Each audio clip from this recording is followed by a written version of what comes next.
اور صفوان رضی اللہ تعالیٰ عنہ نکیل پکڑے ہوئے ہیں۔ تو ان لوگوں نے تہمت لگانے میں دیر نہیں کی۔ منافقین کا سرکردہ عبداللہ بن ابی تھا۔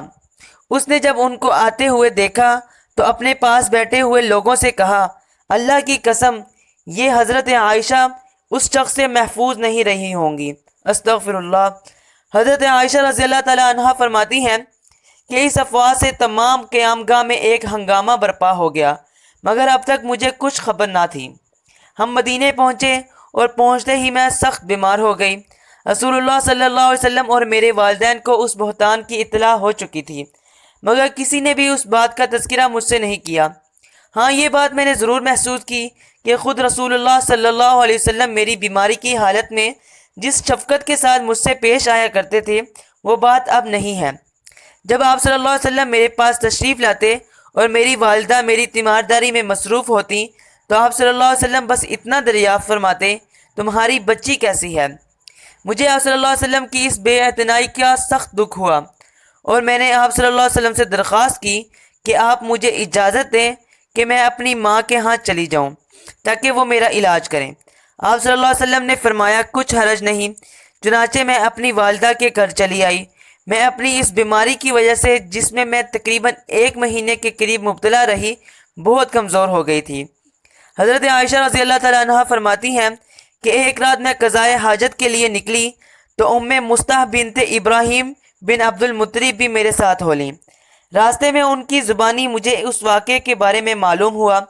حضرت عائشہ رضی اللہ تعالیٰ عنہ کو جب اس واقعے کی خبر ہوئی تو وہ رونے لگیں اور گھر آ کر اپنی والدہ سے کہا، امی جان، اللہ تعالیٰ آپ کو معاف کرے، لوگ میرے بارے میں کیا کچھ کہہ رہے ہیں اور آپ نے مجھ سے اس کا تذکرہ تک نہ کیا۔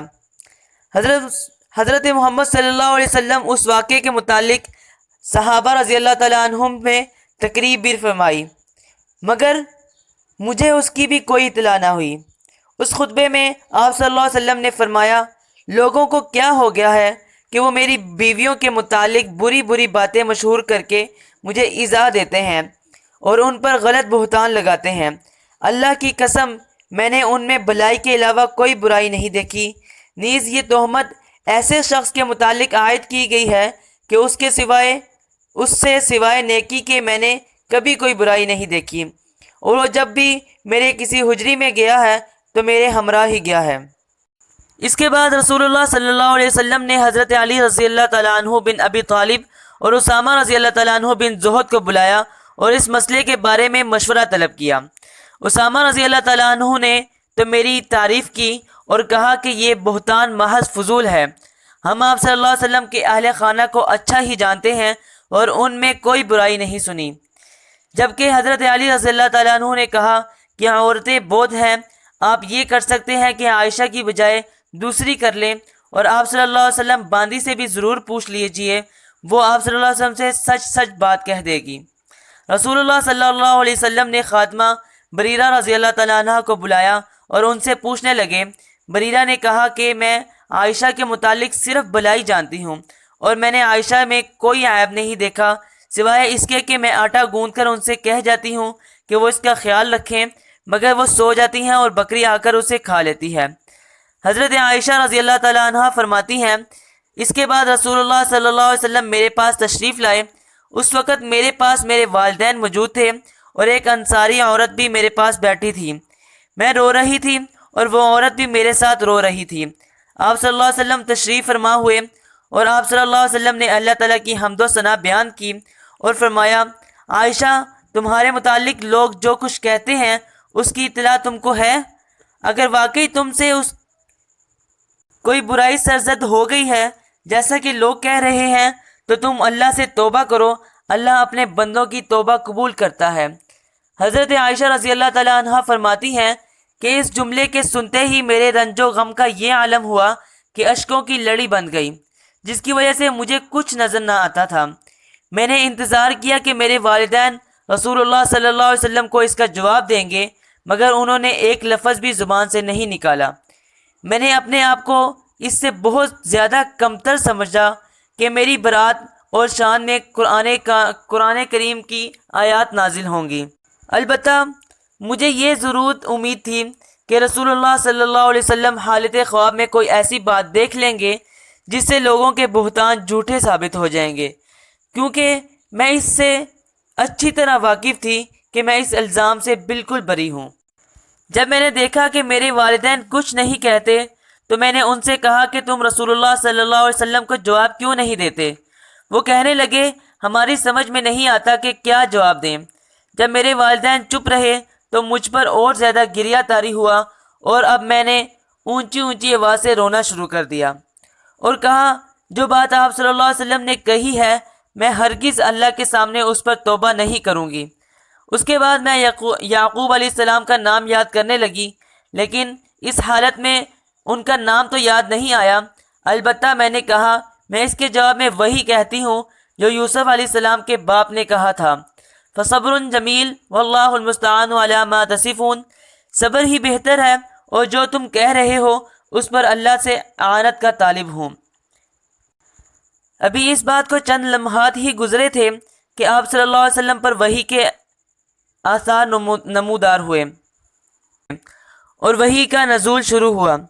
حضرت ابو بکر رضی اللہ تعالیٰ عنہ اور ان کی زوجہ حضرت ام رومان رضی اللہ تعالیٰ عنہ رحمت خداوندی کے منتظر ہو گئے کہ شاید اللہ تعالیٰ وحی کے ذریعے اس ذہنی کوفت اور پریشانی سے نجات دے۔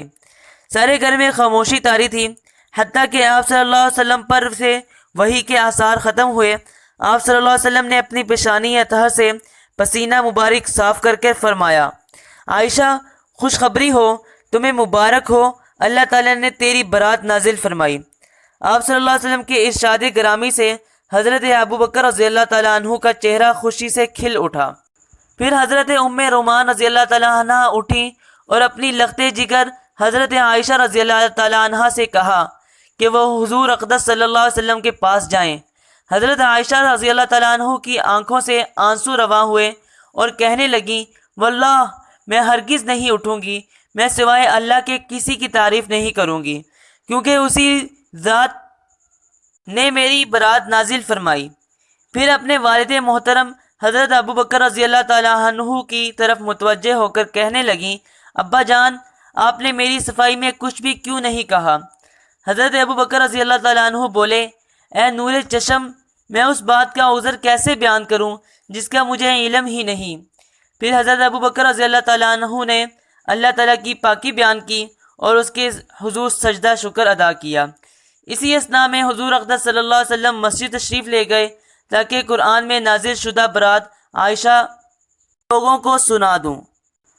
قرآن حکیم میں حضرت عائشہ رضی اللہ تعالیٰ عنہ کی برات میں نازل شدہ آیات کا ترجمہ یہ ہے، یہ سورۃ النور کی آیات ہیں جس کا ترجمہ ہے جن لوگوں نے یہ طوفان برپا کیا ہے وہ تمہارے میں ہی ایک گروہ ہے، تم اس کو اپنے حق میں برا نہ سمجھو بلکہ یہ تمہارے حق میں بہتر ہی بہتر ہے۔ ان میں سے ہر شخص کو جتنا کسی نے کچھ کہا تھا گناہ ہوا اور ان میں سے جس نے اس میں سے سب سے بڑا حصہ لیا اس کو سخت سزا ہوگی۔ جب تک تم لوگوں نے یہ بات سنی تھی تو مسلمان مردوں اور مسلمان عورتوں نے آپس والوں کے ساتھ گمان نیک کیوں نہ کیا اور یوں نہ کہا کہ یہ صریح جھوٹ ہے، یہ لوگ اس پر 4 گواہ کیوں نہ لائے؟ سو جس حالت میں یہ لوگ گواہ نہیں لائے تو بس اللہ کے نزدیک یہ جھوٹے ہیں، اور اگر تم پر اللہ تعالیٰ کا فضل و کرم نہ ہوتا دنیا اور آخرت میں تو جس شغل میں تم پڑے تھے اس میں تم پر سخت عذاب واقع ہوتا۔ Please like the video, share the video and subscribe our channel.